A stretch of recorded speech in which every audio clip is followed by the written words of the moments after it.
سلام كرات تملكتنا زي مدى فنوت ساينس أف تي بي إس يو بمتحبار تي بي إس دلتا كوميونيكيت ساينس نسالة دقيقة أكل بساعة زي زغر لكم مدبيو كم تلمود حزون زينا وهمون حتصير تنتانا أمود أتاد مع دوكومنتاري حزنا لكم قريبنا لنا مكتتالكم أي فالينا وعلى بايوفيزيكس اب طاليان ككايديو كابجون 28 اسكاب 3 جولاي 2026 كاب زتفلالي كفالات عالمنا استوصاصو تمرامرتي اب كتما جنوا طاليان مبل 12 عالم لخاو غباي بايوفيزيكس انترناشونال كونفرنس اون بايولوجيكال فيزيكس ككايديو ابز غباي مهورات فيزيكس بايولوجي حكمنا مهندسنا سبسرح بالحين ويدما اي بحابار كوينوم ابوشت هواسات دي ان اي بروتيناتن كالوت هيوتاوي سرعتاتن زركبوا اقدستنا يمرمرو زيتات كزاتيو زوم حدش ناي مرمر وصيتات دمان ممحياش مرمر حمامات نمعبال ملحانيتاتن عمرد سرعة هيوتن عبيا بركتوكم زهلوم تقليزو بايوفيزيكس حقتات فيزيكس تدغيمو كيد هيوت زازن كفل ساينسيو في الفلحة بريتا اي سي بي بي إسراء شدشن ايو بابن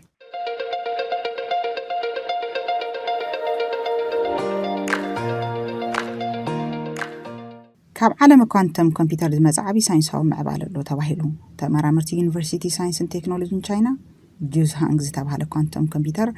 بسطات 4 دقائق استوهو سرح فصيم له يلوم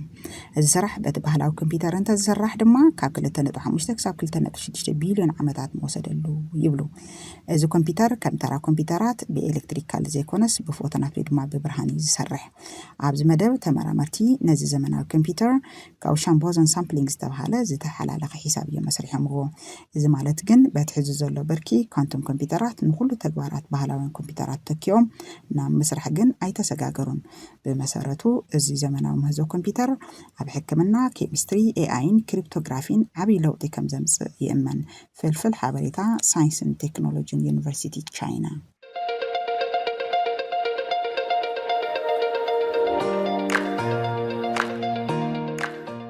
እሺ ባርኩራት ተመልከተና ሕዚ ካብ ዜናና ተመልስና ኣለና ከም ተለሙድ ሕዝውን ናብ ትንታነና ክነድህቢና ኣብ ናይ ሎም ማዕቲ ትንታነና ሓያል ተፈጥራዊ ኤሌክትሪካዊ ማዕበል ወይ ድማ መብረቕ ብዛዕባ ዝበሃሊና ክንዘራረብ ክንዛተብ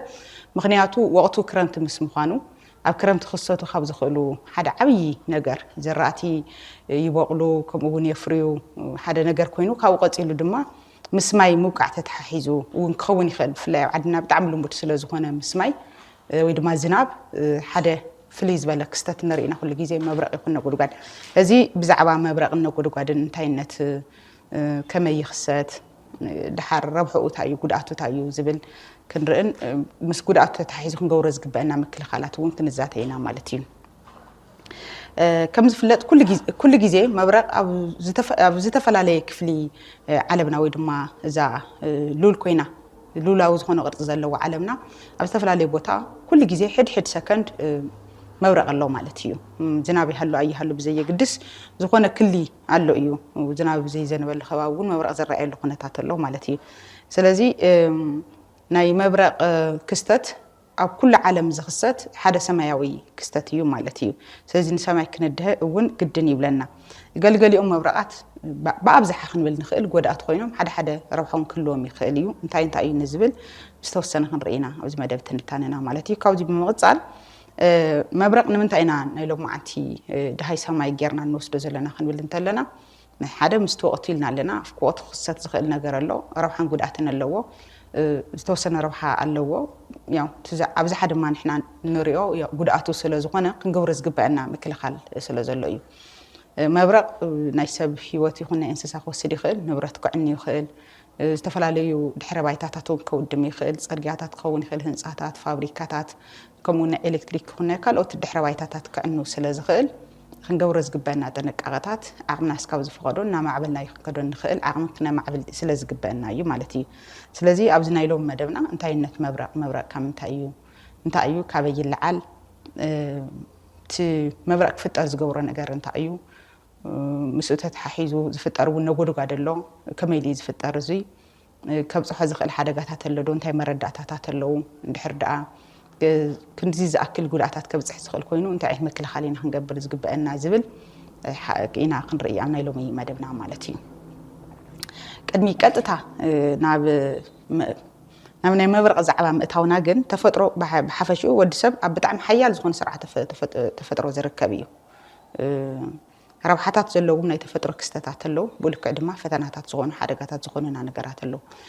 ረብሓታት ካብ ንብሎም ናይ ተፈጥሮ ክስተታት ናም ዝናብ ይዘንብ ከምኡ እውን ንፋስ ኣሎ ንትንፍሶ ኦክሲጅን ኣሎ ዝተፈላለዩ ረብሓ ዝውዕል ናይትሮጅን ኣለና ማያት ኣለውና ከምኡ እውን ብርሃን ፀሓይ ሓመድ ካልኦትን ማለት እዚኦም ረብሓ ዝሆና ናይ ተፈጥሮ ክስተታት እዮም ማለት እዩ ብዝተወሰነ እውን ዝኾነ ጉድኣታት ክህልዎም ግን ከም ዝኽእል እሙን እዩ ዝኸውን ስለዚ ብተፈጥሮ እውን ሓደጋ ክኾኑና ዝኽእሉ ነገራት ካሊእ ገፅታ ናይ ተፈጥሮ እውን ኣለና እዩ ካብዚኣቶም ሓደ ናይ መሬት ምንቅጥቃጥ ውሑጅ ድርቂ እሳተ ጎመራ ናይ ዱር ቃፀሎ ሓየልቲ ንፋሳት ናይ መሬት መንሸርታት ሱናሚ መብረቕን ካልኦትን እዮም ማለት እዩ ስለዚ ተፈጥሮ ንደቂ ሰብ ብሓፈሽኡ ንስነ ተፈጥሮ ጠቃሚ ብዝኾነ መንገዲ ብፍላይ ንሂወታውያን ናይ መሬት ብፍላይ ክነውግዕ እንተለና እዛ ንነብረላ ዘለና ፕላኔት ክነውግዕ እንተለና ንወዲ ሰብ ብኣብዝሓ ክምቹ ብዝኽእል ንወዲ ሰብን ንሂወታውያን ዝኾኑ ነገራትን ብኣብዝሓ ክምቹ ብዝኽእል መንገዲ ብጥንክር ብዝበለ መንገዲ ዝተደራጀወ ነገር ከም ዘሎ ንርኢ ብልክዕ ድማ ሓደጋታት ከምዚኦም ሕዚ ገለጽናዮም ኣለዉ እዮም ማለት እዩ እዚ እዚኣቶም ካብዚኣቶም ሓደ ፈሊና ብዛዕባ መብረቕ ኢና ንዘራርብ ዘለና መብረቕ ክንብል ከለና ካብቶም ካልኦት ፍልይ ዘብሎ እንታይ እዩ ኣብ ከባቢ ኣየር ዝኽሰት ሓደ ሰማያዊ ክስተት እዩ ማለት እዩ ከመገላልፃ CDC ላይትኒንግ ሴፍቲ ኢንፎርሜሽን ኣብ ሕድሕድ ደቂቓ ካብ 6,000 ዝኾነ መብረቕ ሃፕን ይገብር ወይ ከዓ ይፍጠር ናብ ሰከንድ ክነሽርፎ እንተለና 100 ዝኾኑ መብረቓት ሓደ ሰከንድ ይኽሰቱ ናብ መዓልቲ ክንወስዶ ተለና ድማ ናብ ከባቢ 8 ሚልዮን ኣብ ዓመት ድማ ከባቢ 3 ቢልዮን ዝኣክል ናይ መብረቕ ክስተት ኣሎ ብዓለም ለኸ ብርኪ ማለት ስለዚ ቀሊል ኣይኮነን እዚ ክስተት እዚ ኣብ ዓድና እውን ዝተፈላለዩ እዋናት መብረቕ ይኽሰት እዩ እዚ ልሙድ ነገር እዩ ሓደ ሓደጋታት እውን ዘድንግፁ ሓደጋታት ተፈጢሮም ንርኢና ማለት እዩ ስለዚ እዚ እንድሕር ደኣ ኮይኑ መብረቕ እንታይ ስለ ዝኾነ ካብይ ዝመፅእ ኢልና ንክንሓስብ ግድን ይኸውን ማለት እዩ መብረቕ ክንብል ከለና ከምቲ ቅድም ኢለ ክገልፆ ዝፈተንኩ ኣብ ከባቢ ኣየር ዝፍጠር ገዚፍ ኤሌክትሪካዊ ማዕበል እዩ ልክዕ ከምዚ መኪና ክንነክእ ዓራት ክንነክእ ኣሚን አንሶላ ኮቦርታ ክንነክእ ከለና ሓደ ግዜ ዝገጥም ብልጭታታት ኣሎ ንሃቱ ዘርኢ እዩ መብረቕ ማለት ተመሳሳሊ ኮይኑ ነገር ግን ኣብ ከባቢ ኣየር ዝፍጠር ገዚፍ ዝኾነ ዓቕሚ ፀዓት ዘለዎ እዩ ማለት እዩ ብዙሓት ሓደጋታት ክፈጥር ዝኽእል ክስተት እውን እዩ እዚ ንሃቱ ዘርኢ ኮይኑ ግን ድማ ብገዚፉ ዓብይ ዓቕሚ ወይ ድማ ፀዓት ኤነርጂ ዘለዎ ናይ ከባቢ ኣየር ዝፍጠር ኩነታት እዩ ማለት እዩ ሶ ብመሰረቱ ከመይ እዩ መብረቕ ዝፍጠር ክንብል እንተለና ድማ ኣብ ሰማያትና ብተለምዶ ሰማይ የብንብሎ ማለት ወይ ድማ ከባቢ ኣየርና ደመናታት ኣሎ ኩሎም ደመናታት ዘይኮኑስ ዝኾኑ ስቶርም ክላውድስ ዝበሃሉ ኣለውና ወይ ድማ ክብድ ዝበሉ ደመናታት ኮይኖም ማይ እውን ከውቅዑ ማይ ንክወቅዑ ምክንያት ክኾኑ ዝኽእሉ ማለት እዩ ብዓቕሚ ደረጃ ስለዚ እዚ ደመና እዚ ይገለባበጥ ዝተረበሸ ስቶርም ክላውድ ስለ ዝኾነ ናይ ምግልብባጥ ባህር ኣለዎ ስለዚ ክገለባበጥ እንተሎ ኣብቲ ውሽጢ ደመና ዘለዉ ዝተፈላለዩ ኣካላት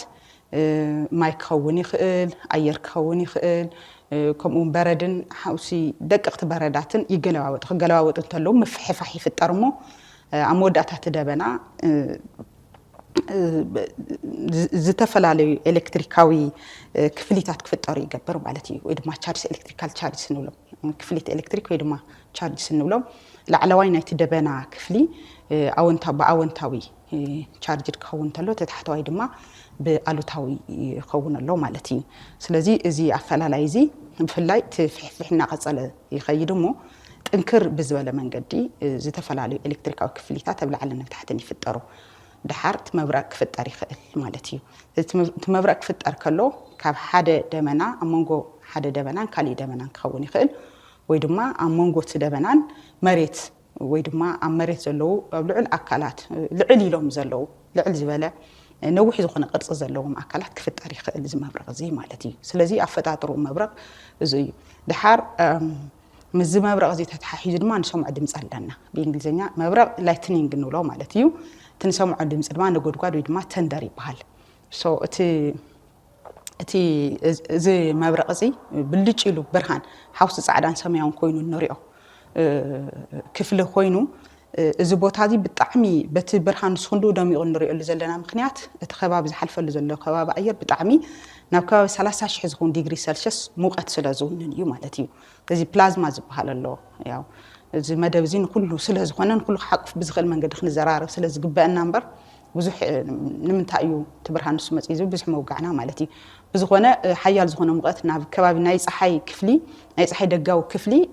ምስ ናይ ፀሓይ ደጋዊ ክፍሊ እኳ ክንወዳድሮ እንተለና ዝለዓለ ሙቐት እዩ ዝውነን ዘሎ ማለት ብ10 ግዜ ማለት እዩ ስለዚ ክንዚ ዝኣክል ሙቐት ዝወነነ ከባቢ 1 ሚልዮን ዝኸውን ቮልት ዘለዎ ብኮረንት እንድሕር ዳኣ ርኢና ኮይና እውን ናብ ከባቢ 10,000 ዝኸውን ኣምፔር ኮረንት ኣለዎ ማለት እዩ ስለዚ እዚ ብርቱዕ ዝኾነ ናይ ተፈጥሮ ክስተት እዩ ኣብ ገዛውትና ካብ ንሪኦም ከይሕዝና ሓደጋ ከየብፅሑ ካብ ንብሎም ናይ ኤሌክትሪክ ኮረንት መጠን ብጣዕሚ ዝለዓለ ማለት እዩ በሽሓት ስለዚ እዚ ነገር እዚ ሓደጋ ዘብፅሕ ዘሎ ካብቲ ዘለዎ እዚ መሰረታዊ ባህሪ እዩ ዝመፀሉ ዝተፈጠረሉ ኩነታት እውን ተዘራሪብና ኣለና ስለዚ እዚ ቦታ እዚ ብርትዕ ዝበለ ሓደጋ ክፈጥር ዝኽእል እዩ ማለት እዩ ምስ ናይ ፀሓይ ሙቐት ዝኣክል ዝወዳደር እንድሕር ሙቐት ሃልይዎ ኮይኑ ክፈጥሮ ዝኽእል ሓደጋ ያው ምግማቱ ቀሊል ይኸውንን ማለት ፀሓይ ማለት እታ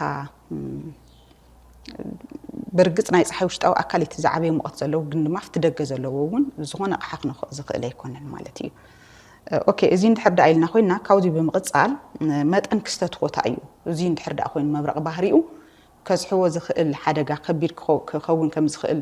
ንግምት ከምኡ እውን ብጭቡጥ እውን ኣብ ዝተፈላለዩ ቦታታት ዝተፈላለዩ ሓደጋታት ይፈጥር ምዃኑ ንፈልጥ ኢና እቲ ክፍጠረሉ ዝኽእል ናይ ግዜ መጠን እውን ኣቕዲምና ተዘራሪብና ኣለና ሕድሕድ ሰከንድ ዓለምና ናብ 100 ዝኸውን ናይ ጨረር ናይ መብረቕ መጠን ተተኣናግደላ ኢልና ኣለና ከመገላልፃ ጂኦሎጂ.com እኳ እንድሕር ወሲድናስ እዛ መደብ እዚኣ ኣብ ንጣነኸረላ ዘለና 30 ደቂቃ ዝኣክል ኣብ ዝተፈላለዩ ናይ ዓለምና ክፍሊ ከባቢ 80,000 ዝኸውን መብረቕ ኣብ 30 ደቂቃ ውሽጢ ይኽሰት ኣሎ ማለት እዩ ስለዚ ነገር እዚ ብርቱዕ እዩ ማለት እዩ እዚ መብረቕ ብኣብዝሓ ይፍጠር እንድሕር ዳ ኢልና ኮይና ብታሪክ ኣብ ዝተመዝገበ ማለት እዩ ኣብ ቬንዙዌላ ጥቃቃላይ ማራኬቦ ዝበሃል ከባቢ ከቢድ ዝኾነ ናይ መብረቕ ኩነታት ተኸሲቱ ማለት እዩ እዚ ክንብል እንተለና እንታይ እቲ ዝተኸሰተ ነገር ከባቢ 232 መብረቓት ኣብ 1 ካሬ ሜትር ውሽጢ ተፈጢሮም 200 ይፍጠሩ ማለት እዩ ብሓፈሽኡ 297 መዓልትታት ዝኣክል ብመብረቕ ብነጎድጓድን ይሕልፍ ከባቢ ኣብ ሕድሕድ ደቂቃ ድማ 29 መብረቓት ይተኣናገዱ ማለት እዩ ኣብ ዓለምና ትዝዓበየ ናይ መብረቕን ነጎድጓድን ቦታ ኢልና ንፅውዖ ዘለና ኣብ ቬንዙዌላ እዩ ማለት እዩ ስለዚ ብማእኸላይ ውፅኢት እዚ መብረቕ እዚ በዚ መጠን እዚ በቲ ካሬ ሜትር በዚ ዝተገለፀ ካሬ ሜትር ከባቢ ይፍጠር ኣሎ ማለት እዩ ናብ ካልኦት ናይ ዓለምና ክፍልታት ክንከይድ እንተለና እውን ኣብ ዝተፈላለየ ቦታታት መብረቕ ይኽሰት እዩ ነገር ግን ናብ ኣፍሪካ ክንመፅእ ተለና ካሜሩን እና ዲሞክራቲክ ሪፐብሊክ ኦፍ ኮንጎ ብመብረቕ ብጣዕሚ ዝፍለጣ ሃገራት እየን ከምኡ እውን ናብ ደቡብ ኣሜሪካ ክንከይድ እንተለና ኮሎምቢያ ናብ ማእኸላይ ምብራቕ ድማ ፓኪስታን ኣለዋ ማለት እዩ ዝለዓለ መጠን ናይ መብረቕ ዘታን ከምኡ እውን ኢንድያ ህንደላ ማለት እዩ ስለዚ ብኣህጉር ብርኪ ክንርኢ እንተለና ኣፍሪካ ዝለዓለ ናይ መብረቕ መጠን ተተኣናግድ ዓዲ እያ ነገር ግን ፍልይ ብዝበለ ክስተት ድማ ትፍለጥ ያው ቬንዙዌላ እያ ማለት እዩ ስለዚ መብረቕ ኣብ ኩሉ ቦታ ዘሎ እዩ ዓድና ጥራሕ ዝረአ ኣይኮነን ዝብል የጠናኸረልና ኣሎ ማለት እዩ ካሊእ ናይ መብረቕ መጠን ጉድኣት ክንልክዕ እንተለና ከመይ እዩ እንድሕር ዳ ኢልና ኮይና ካብቲ ናይ ሰብ ናይ ሂወታውያን ሂወት ምጥፋእ ጀሚሩ እስካብ ብስነ ልቦና መጉዳእቲ ዝብል ዘጠቃለለ ይኸውን ማለት እዩ ብቐጥታ ሰብ ክቐትል ይኽእል እንስሳታት እውን ሂወታውያን ዝኾኑ ነገራት ክቐትል ይኽእል እዩ ኣፀዋት ጠቅላላ ዶር እውን ከብርስ ይኽእል እዩ ናይ ሓዊ ቃፀሎ ክፍጠር ይኽእል እዩ ካብኡ ድማ ሰብ እንተይሞተ እውን ብሂወቱ እናሃለወ ዝተፈላለዩ ጉድኣታት በፂሕዎ ክነብር ይኽእል እዩ ልዕሊ ኩሉ ድማ ትዝዓበየ ፀገም ናይ ስነ ልቦና ብሂወት እንድሕር ዳ ሃልዩ ኮይኑ ሰብ ማለት እዩ ስለዚ እዚ ሳዕቤን እዚ የጋጥም ማለት እዩ እዚ ከጋጥም እንተሎ ብኣብዝሓ ብዙሕ መብረቕ ከም ዝኽሰት ንርኢ ኣለና ከም ሓደ ዓወት ክውሰድ ዝኽእል ግን ካብቶም ዝኽሰቱ ናይ መብረቕ ኩነታት ኣጋጣምታት 10% እዮም ሓደጋ ዘውፅኡ ወይ ከዓ ናብ ሞት ዘብፅሑ ማለት ብርግጽ 10 ብጣዕሚ ብዙሕ እዩ ንገብሮ ዝግበአና ምክልኻል ኣሎ ግን በቲ መጠን መብረቕ ክንሪኦ ከለና ድማ እዙይ ድሓና ይኸውን ንብል ማለት እዩ ንኣብነት ኣብ ህንድ እንድሕር ሪኢና ኮይና ብ2023 ዝተገበረ ናይ ምርምር ስራሕ ዝነግረና ከባቢ 2567 ኣብ ዓመት ሞይቶም እዮም ኣብ ኣሜሪካ ሕድሕድ ዓመት ካብ 20 እስካብ 30 ሰብ ይመውት በዚ ናይ መብረቕ ዝተፈጠረ ሓደጋታት ዝውሃብ ካሕሳ ድማ ኣብ ዓመት ናብ ከባቢ 1.2 ቢልዮን ዶላር ከም ዝበፅሕ ብ2023 ዝተገበረ መጽናዕቲ MCD ይነግረና ማለት እዩ ስለዚ መብረቕ ብሓፈሽኡ ከብፅሖ ዝኽእል ሓደጋ እውን ቀሊል ከም ዘይኮነ ንርዳእ ኣለና እዚ እናጠናኸርና ንኸድ ኣለና ማለት እዩ እቲ ዝኸፍአ ናይ መብረቕ ሓደጋ ተኸሲቱ እዩ ተባሂሉ ዝእመን ኣብ ግብፂ ድሮካ ኣብ ዝበሃል ከባቢ እዩ ማለት እዩ እቲ መብረቕ ናብ መሬት ምውዳቑ ጥራሕ ዘይኮነስ ኣብ ከባቢ ናይ ነዳዲ መዋህለሊ ቦታ ስለ ዝዓለበ እቲ ነዳዲ ክፈስስን ክቃፀልን ዝተፈላለዩ ከባቢታት ምስኡ ከዓ ዝናበሎ ድሓር ከቢድ ዝኾነ ናይ ህይወትን ናይ ንብረትን ሓደጋ ክገጠም ክኢሉ እዩ ማለት እዩ ብ1932 ኖቨምበር 2 ብናይ ፈረንጂ ኣቆፃፅራ ዝተፈጠረ ክስተት እዩ ማለት እዩ ከባቢ 469 ሰባት ህይወቶም ሓሊፉ እዩ 200 ገዛውቲ ዓንዮም ከባቢ 20,000 ሰባት ተፈናቂሎም እዮም ብዙሓት እንስሳታት እውን ሃሊቆም እዮም ኣብዚ ማለት ስለዚ ኣብ ዓለም ኣብ ታሪክ ዓለም ለዋዊ ኣብ ታሪክ ዓለም ለኻዊ ትካል ሜትሮሎጂ እቲ ዝኸፍአ ሓደጋ መብረቕ ተባሂሉ እውን ተመዝጊቡ ይርከብ ማለት እዩ እዚ መብረቕ እዚ ብስፍሓቱ እውን ወይ ድማ ዝሸፈኖ ርሕቀት ክንርኢ ከለና ከባቢ 829 ኪሎ ሜትር ካብ መቐለስ ንአዲስ አበባ ዝኸውን ርሕቀት ብሓደ ግዜ ሸፊኑ ኣሎ ማለት እዩ ስለዚ ብዓቕሙ ጥራሕ ዘይኮነ ብርሕቀቱ እውን ዝሸፈኖ ቀሊል ኣይኮነን ማለት እዩ ብሓፈሽኡ ክንርኢ ከለና መብረቕ ኣብዝሓ ግዜ መብረቕ ትሕቲ 1 ሰከንድ እዩ ተፈጢሩ ዝጠፍእ ማለት እዩ ነገር ግን ኣብ ዓለምና ሕዚ ተመዝጊቡ ዘሎ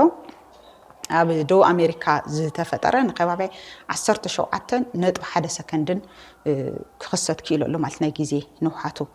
እዚ ነዚ ግዜ እዚ ዝኣክል መብረቕ በቲ ዘለዎ ጥንካረ ክገጥም ክፍጠር እንተሎ ከብፅሖ ዝኽእል ሓደጋ ቀሊል ክኸውን ከም ዘይኽእል ምርዳእ ይከኣል እዩ ማለት እዩ ካብኡ ግን መብረቕ እዚ ሓደጋ እዚ ክፈጠር እንድሕር ደኣ ዝኽእል ኮይኑ ከመይ ጌርና ኢና ክንከላኸሎ ዘለና ኣብ ክሊ ምባል ጉጉያት ኣረዳድኣታት ኣለዉ ብዛዕባ መብረቕ ሓደ መብረቕ ኣብ ዝወቅዐሉ ቦታ ኣይደግምን ዝብል ጌጋ እዩ ብተደጋጋሚ ክወቅዕ ይኽእል እዩ ካልኣይ ዝናብ እንተዘይሃልዩ መብረቕ የለን ዝብል ጌጋ ዝደረቕ ንብሎ ማለት እዩ ሓደ ግዜ ድንጋፀ ናይ ፈጣሪ ቁጣዕ ገለ ኢልና ንወስዶ ክኸውን ይኽእል እዩ ብዝኾነ ኣብ 30 ኪሎ ሜትር እቲ መብረቕ ካብ ዝተፈጠረሉ ቦታ ወይ ድማ እቲ መብረቕ ክፈጥር ዝኽእል ደመና ካብ ዘለዎ ቦታ ኣብ 30 ኪሎ ሜትር ካብ ዘሎ ቦታ መብረቕ ክኽሰት ይኽእል እዩ ማለት እዩ ካሊእ እንዕቕወሎም ቦታታት ከም ኣግራብ ገለ ኢልና ክመማረፂ ንወስዶ ንሱ ትኽክል ኣይኮነን ብፍላይ ነዋሕቲ ዝኾኑ ተኽልታት ከም መዕቐዊ ክንወስዶም ኣይግበአናን ማለት እዩ ስለዚ ዓርስና ካብ ናይ መብረቕ ሓደጋታት ክንከላኸለሎም እንኽእል ከመይ ዝበሉ እዮም ዝብል ቦታታት መሪፅና ኢና ዓርስና ክንድሕን ዝግበአና ማለት እዩ ካሊእ ናይ መብረቕ ሓደጋታት እስካብ ሕዚ እናውጋዕና መፂና ኢና ረብሓ ከለዎ ዶ ክንብል ከለና ዝተወሰኑ ረብሓታት እውን ኣለዎ እዮም ሓደ ናይ ናይትሮጅን ፊክሴሽን ፕሮሰስ ይሕግዝ እዩ ከም ዝፍለጥ ተኽልታት ንኽዓብዩ ናይትሮጅን የድልዮም እዩ ስለዚ ኣብ ከባቢ ኣየር ዘሎ ናይትሮጅን ናብ ዘረብሓ እዚ ንኽውዕል እዚ ክስተት እዚ ጠቃሚ ኮይኑ ንረኽቦ ማለት እዩ እቲ ካልኣይ ዘሎ መጠን ናይ ኤሌክትሪክ ቻርጅ ወይ ድማ ኣብ መንጎ ከባቢ ኣየርን ኣብ መሬትን ዘሎ ኣፈላላይ ሚዛኑ ንክሕዝ እውን ይሕግዝ እዩ እቲ ሳልሳይ ድማ ንምርምር እዩ ናይ ኤሌክትሪካዊ ኮረንቲ ናይ ኤሌክትሪክ ኮረንቲ ባህርታት ንክነፅንዕ ኣብ መብረቕ ዘሎ ኩነታት ብምፅናዕ ንረብሓ ነውዕሎ ናይ ኤሌክትሪክ ኮረንቲ ተግባር ዝሓሸ ርድኢት ንክህልወና እውን ይሕግዝ ማለት እዩ እዚ እናተሰርሐ ዝመፀ ነገር እዩ ማለት እዩ ስለዚ ሕዚ ናፍቲ መብረቕ ብዛዕባ መብረቕ ክንዘራረበሉ ዝደለና ምኽንያት መብረቕ ብዙሕ ግዜ ዝኽሰት ምዃኑ ናይ ሞት ሓደጋ እውን ዘብፅሕ ምዃኑ ካብቶም ኣብ ዓለምና ዝኽሰቱ ዘለዉ 10% ናይ መብረቕ ኩነታት ናብ ሞት ዝወስዱ ምዃኖም ኣብ ግምት ብምእታው ክንገብሮ ዝግበአና ጥንቃቐታት ከንታይ ክኸውን ዝግብኦ ዝብል ኢና ክንርኢ ማለት እዩ ስለዚ ኣብ ክሉ እዚ كام موت أكل مقداتي نبرت مودام كمون عسنا لبونا عزقم يفترين دحر دايلنا خوينا خنجورز جبنا كمكل خالدما خنجبر جبنا لعل كله مبرق أو حدا مبرق أو زخصة اللوجيزة أب سطح زخون بوتاتات أب زتجلس بوتاتات كنكون أي جبنا نعم عقوبة كنكيدي جبنا كنا عقب نتهلنا دما أب تحتي نوحت زخون تخلطات كنا عقب أي جبنا كالي أب جزاهن أتوتلنا دما ناي حاتين ناي مايتوبو سلال موتور سايكلات ناي حرشة وحوت كوتاس زي أتوم أبزلو خبابي كن هلا يجبنا كن نخاخ أي جبنا أب رواح نحبس أي جبنا أو تقاماي كن كون أي جبنا بحفشو مالتي أفتقى تخلي أو صفح زين يكونوا له مخنيات أنت أيو أمونجو مريتن كافتم سلست عندنا جورجارات اتحدى أمونجو دمنا أكاب عير زلو دمنان أم مريتن زلو زفتاريو تزحدى جنيا توحيد زوج سلم على ذي سلازي زي في الساتوزي أم مريت كزرجح سلازخل مسحنا بزهلو من نخخاء أبانا بنهنا سونت بتحدى أجرنا جيرو كو إلكتريك كورنتي بسونتنا جيرو بتحدى أجرنا دمان دجنا نحل في جبر مالتي سلازي إذا ما تنكورنت دما برتع مهان تزرارينا لنا قدينا إذا كورنت زي سونتنا أمورنا يكون سامبانا لبنا خشكمو سلازي يخل حدقة يفترلنا له سلازي بصفح بوتاتات مخان مستقلو زغلنا إلكتريك كورنتي أفت بايتا ماي سلازهلو تماي دما صوري يكونن صوري ندحد يكونو إلكتريك ناي ممحللاف عقمو لعود يقوون له مالتي إذا تماي طرح زي يكونه ماي ولا إلكتريك يحلف نجار قلت متأن ناي مبرق ساعات بتعمل لعود سلازخونه نتماي طرح زي يكونس مكلا خلي ودما إنسوليتر نقوله أيرو كاس نتأير حليفو تكورنتي مسألة مالي سلازين انت ما يبونكم وغيرو استفلا لي بقاتاتك فتر بمقار إلكتريك كحليفي قورو دحار نسو بسونتنا حليفو ودأت كبصحي خيل كالي النزي بتعمي متشو زخون برات هاويان زخونه نقرات له برات ببهريو كورنتنا محلف عملو عسلا زخونه زيون زي من نخخاء مالتيو وعن مبرق كالي مبرق مستخسته تمبرق مستخسته أف 3 تحتي 3 سكند وشتي ندحر دا نغود قاد حالي خوينو زي ما عبلي علينا حدغانا مفتار عقم لعل سلازخونه ناب محبئي بوتا معقوب بوتا كنكي يجبنا تم حزبلكم نجارات أبزينا خاخ مالتي كاو دما ن30 دقيقة زأكل كافت معقوبي تزين انقساقسي من راس مالتي عفت خبابي أي تفترن مالت دما أي فتر مالت يكونن حدا جزء تفتيرون يرو مالت دما دقيمو يفترن مالت سلازي يكونه زي مكلا خال زي بمقبار ياو كاب حدا قام مبرق عرسنا خنكلا خال يقبع كالي بتوسخي كله الناس قبعنا يسوونت قرص مالتي مبرق خصت كله كم زي كنست حبلنا حدا قا إذا قال سنات زلونا إلكتريك كورنتي نمحلاف عبي عم يفتر زلو مالتي تايز كنقبر زلنا اقرنا مقطع اقرنا ندحرقات إمنا خوينا تكورنتي آتيز وصلو خستاي سنة لو اقرنا قات إمنا أصعبتنا قات إمنا مسماريت ويدما تكورنت زفت أرى أكل زلنا من نخخ بمنكاي سونتنا ون رأسنا أصفت بينا دحر تقميتنا زي عبي مكلا قلي عقمي يخون الله مالتي أب تقاعت أب تخلي نوحت تخلتات أب تحتي نوحت تخلتات من عقب يبلنا نطرح زي كونس ولا وتقوموا مكون يبلنا مخنياتو تمبرق كافت تخلينا بكالي بوتاني مش شجار عقم بون سلاز الله مالتي نمنت أيوم حزي مبزحت جزء مبرق قبل علي حدا تخلي نتحدى عليه ونتتخلي يسنطقه ويدما نتم قصلتي يرقفه مخنياتو تتخلي بعلو ما يوزخونه بحر سلاز الله نتماي تطقم نتماي إلكتريك حلف سلاز جورا سلاز كحلف كجورة اللدما استفلا ليو إلكتريكاوي شارجات اللوم يدما ناب حدا أو تاون ألو تاون سلا زمقلهم زي تممك على نسيو تخلي تمقيلو نخنريو زجبرنا زلوا مالتي زي تدخله بكل تخمك علي خيل نسول علينا كود خيل مالتي بقطة توالاتي إلكتريكاوي كارنتي بانا يحلف ولا تدخل بعلو قبل علينا وديقو كبصح خيل نجارون قال لي سلازي كنا مالتي سلازي بأبزحة ناي مبرق زملكات نحد عرينا خوينا بأهور درجة أفريقيا يتزل علينا مخنياتو ناي أفريقيا قلت بأبزحة أبدقنا مصنح عدلهم العليو بحرشاد ما سلنا محدر ኣብ ሕርሻ ኣብ ሰጣሕ ዝኾነ ቦታ ናይ ምርካብ ባህርታት ኣሎ ማለት እዩ እዚ ምዚ ተተሓሒዙ ገዘፍቲ ዝኾኑ ናይ መብረቕ ሓደጋታት ኣብ ኣፍሪካ ኣለዎ ማለት እዩ መብረቕ ኩሉ ዝኽሰት ኮይኑ ሓደጋታት ግን ኣፍሪካ ዝለዓለ ይኸውን ኣሎ ማለት እዩ ብፍላይ ህፃውንቲ ዝናብ ክዘንብ ከሎ ኣብዝሓ ምስ ዝናብ ስለ ዝተሓሓዝ ያው ክንዕቅቦም ይግበአና ኣብ ድሕንነት ዘለዎ ቦታ ከመጡ ክንገብሮም ይግበአና ማለት እዩ ግንዛቤ ክንፈጥር ኣለና ክነምህሮም ኣለና ዓርሶም ክከላኸሉ ተዘይኮይኑ ድማ ድጋፍ ክንህቦም ይግበአና ምናልባት ኣብ ደገ ኮይና ብፍላይ ኣብ መኪና ገለና ሃለና እንድሕር ዳ ዝፍጠር ኮይኑ ድማ መኪናና ንዓፁ ምስቲ ናይ መኪና ብረት ዘለና ንኽክእውን ምንም ነገር ንኽክህልወና ይብሉን ዋላ ኣብ ገዛ ኮይና እውን ካብ ብረታውያን ዝኾኑ ነገራት ዓርስና ክነግልል ክንክእል ኣለና ክንነኻኸ ይብልናን ምስ ማይክን ንነኻኸ ይብልና ብፍላይ ማይክን ከለና ሻወር ማለት እዩ ብደገ ብዘሎ ተተሓሒዝ ምትሓዝ ክልዎ ስለ ዝኽእል ማለት እዩ ካሊ ኤሌክትሪክ ኮረንት ከመሓላልፉ ዝኽእሉ ዝኾነ ይኹን ነገር ክንነቅል ይግበአና ቴሌቪዥን ክኸውን ይኽእል ፍሪጅ ክኸውን ይኽእል እዚኦም ንወዲ እዚኦምን ማለት እዩ ካሊ ልዕሊ ኩሉ ግን መብረቕ ንምክልኻል እዚኦም ከም ዘለዎ ኮይኖም ነዊሕ ቀጢን ዝኾነ ብረት ኣብ ህንፃ ብምትካል ምስ መሬት ምስ ገዛ ምስ ናይ ገዛ ዘሎ ብረታት ወይ ከዓ ናይ ዩኒቨርሲቲ ክኸውን ይኽእል ትምህርቲ ቤት ኣብያተ ትምህርቲ ክኸውን ይኽእሉ ሕክምና ክኸውን ይኽእል ኤርፖርት ወዘተረፈ ምስ መሬት ክትሓሓዝ ብዝኽእል መንገዲ ኢንሱሌት ጌርና ወይ ድማ መከላኸሊ ብምግባር ያው በባህሪኡ ኮረንቲ ኤሌክትሪክ ኮረንቲ ዝውሓደ ተፃውኦ ብዘለዎ ነገር ክሓልፍ እዩ ዝደሊ ስለዚ ቀጥተኛ መስመር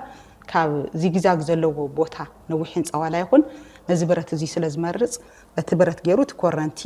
ክሓልፍን ናብ መሬት ክወርድ እውን ክንገብር ንኽእል ኢና ማለት እዩ ስለዚ ተፈላለዩ ናይ መብረቕ መከላኸሊ ሜላታት ከም ዘለዎ ብምርዳእ ካብዚ ሓደጋ ዓርስና ክንከላኸል ይግበአና ማለት እዩ እምበር ክቡራት ተመልከትና ኣብ ዝሓለፈ መደብና ብዛዕባ ወቅትታት ከመይ ገይሮም ክፍጠሩ ይኽእሉ 4 ወቅትታት ኣለዉ ኢልና ክረምቲ ክፍጠረሉ ዝኽእል መንገዲ እንታይ ምዃኑ ተዘራሪብና ነርና ኣብ ናይ ክረምቲ ድማ ክረምቲ ብተፈጥሮኡ ረብሓ ዘለዎ ሓደ ወቅቲ ኮይኑ ነገር ግን ድማ ምስኡ ተተሓሒዙ ሓደ ሓደጋታት ሒዙ ስለ ዝመጽእ ንኣብነት ምስ መብረቕ ረብሓታት ከም ዘለዎ ንፈልጥ ኢና ግን ኣብዝሓ ግዜ ናይ ሞት ሓደጋታት ክፈጠር ዝኽእል ሓደ ናይ ክረምታዊ ክስተት ስለ ዝኾነ ዓርስና ብምክልኻል ናይ ክረምቲ ፀጋ ካብ ናይ ክረምቲ ፀጋ ተኻፈልቲ ክኸውን ዝግበአና ማለት ስለዚ መብረቕ ከመይ ዝኽሰት ንዝብል ዝተወሰነ ርኢና ኣለና መብረቕ ክኽሰት እንተሎ ክፈጥሮም ዝኽእል ሓደጋታት እንታይ እዮም ዝብል እውን ርኢና ኣለና መብረቕ ክንከላኸለሉ ንኽእል ዓርስና ክንወስዶ ንኽእል ንኻልኦት ክንሕግዘሉ ንኽእል መንገድታት ርኢና ኣለና ድሓር ድማ ንመብረቕ ክንከላኸለሉ ንኽእል ነዊሕ ብረት ተኺልና እውን መብረቕ ክንከላኸል ከም ንኽእል ኣብዛ ሓፃር ግዜ ክንዘራረብ ክኢልና ኣለና ናይ ሎም መደብና ብዛዕባ መብረቕን ኣመፃፅኣ መብረቕ ክፈጥሮ ዝኽእል ሓደጋታት ምክልኻሉን ብዝብል ሕፅር ብዝበለ ርኢና ኣለና ሕዚ ድማ ናብ ዶክመንተሪ ክሻገረኩም ሰላም ዝኸበርኩም ተዓዘብቲ ኣብ ናይ ሎሚ መደብ ዶክመንተሪ ፍኖተ ሳይንስ ንኣፍሪካ ንጓዓዝ ሳይንስ ፈጠራን ጽንዓትን ከመይ ህይወት ሰባት ክቕይር ከም ዝኽእል ዘርኢ ሓቀኛ ዛንታ ክንቕርበልኩም ኢና እቲ ዛንታ ናይ ዊልያም ኮምካምባ ዝተባሃለ መንእሰይ ካብ ሃገረ ማላዊ እዩ ብ2001 ኣቆፃፅራ ፈረንጂ ኣብ መላዊ ከቢድ ድርቂ ተኸሲቱ እቲ ህዝቢ ማላዊ ድማ ብሕርሻ ዝነበር ስለ ዝነበረ ዘራእቱ ጠፊኡ ሕፅረት ምግቢ ተኸሲቱ ብዙሓት ስድራ ቤታት ኣብ ጥሜት ወዲቖም ስድራ ቤት ሚልዮም እውን ካብ ዝፀገም ኣይተረፉን ብሰንኪ ድኽነት ካብ ትምህርቲ ክወፅእ ተገዲዱ ግን መምሃር ኣይቋረፀን ኣብ ቤት መፅሓፍቲ እናኸደ መፅሓፍቲ የንብብ ነበረ ሓደ መፅሓፍ ብዛዕባ ንፋስ ኤሌክትሪክ ዘምንጩ ማሽን ወይ ድማ ወንድምል ዝዝት ያንብብ እዩ ንፋስ ኤሌክትሪክ ብኣግባብ እንተኣሊናዮ ንዓና እውን ክጠቅም ይኽእል ዶ ኢሉ ድማ ሓሰበ ኢንጂነር ኣይነበረን ገንዘብ ኣይነበሮን ግን ድማ ሓሳብን ጽሉዕ ድሌትን ነበሮ ስእልታትን መግለጽታትን እዚ ማሽን ብደንቢ ኣንቢቡን ንተግባራውነቱ እውን ተንቀሳቐሰ ብዙሓት ሰባት ኣይትኽእልን ኢኻ ይብልዎ ነበሩ ንሱ ግን ኣይፋሊሉ ስርሑ ዓትዒቱ ሓዘ ዊልያም ኣብ ናይ ጓሓፍ ቦታታት እናኸደ ናይ ሳይክላት ክፋላት ሓፂናት ገመዳት ካልኦት ዝተደርበዩ ንብረታትን ብምእካብ ድሕሪ ብዙሕ ፃዕሪ ብንፋስ ዝሰርሕ ማሽን ሰርሐ እቲ ንፋስ ምስ ነፈሰሉ ድማ መሳርሒኡ ተዘዋወረ ንፈለማ ግዜ ገዝኦም መብራህቲ ረኸበ ድሕሪኡ እቲ ማሽን ማይ ንምሕዋር እውን ይጥቀመሉ ነበረ ድሓር እዚ ፈጠራ ናብ ዓለም ተዘርጊሑ ጋዜጠኛታትን ተመራመርትን ናብ ማላዊ መፂኦም ህይወት ታሪኹ ብምጽናዕ ናብ ዓለም ኣጋውሕዎ ቀፂሉ ግን ኣድላይነት ኣስኳላ ብምርዳእ ዊልያም ዳግማይ ናብ ቤት ትምህርቲ ተመለሰ ኣብ ዓለም ዝፍለጥ ፈጣሪን ተናጋርን እውን ኮነ ዛንትኡ ብመጽሓፍ ተሰኒዱ ቀረበ ካብኡ ድማ ብፊልም ኣቱም ተምሃሮ ዓብይ ላብራቶሪ ወይ ድማ ብዙሕ ገንዘብ ክህልወኩም ኩሉ ግዜ የድልን እቲ ዝዓበየ ሓይሊ ኣብ ኣቕበረኹም እዩ ዘሎ ኩሉ ፈጠራ ብሕቶ ይጅምር ኩሉ ምህዞ ብሓሳብ ይጅምር ኣንብቡ ሕተቱ ፈትኑ ፍጠሩ ኣብ ቀጻሊ ዓለም ካባኹም እትጽበዩ ዓብይ ምህዞ ከም ዘሎ ተረድኡ ካብዚ መደብ እትምሃሩ ተምሃሩ ፍጠሩ ኣብ ሕልምኹም እመኑ ተስፋ ይትቑረጹን እዩ ፍልፍል ሓበሬታ The Boy Who Harnessed the Wind 2009 ሰላም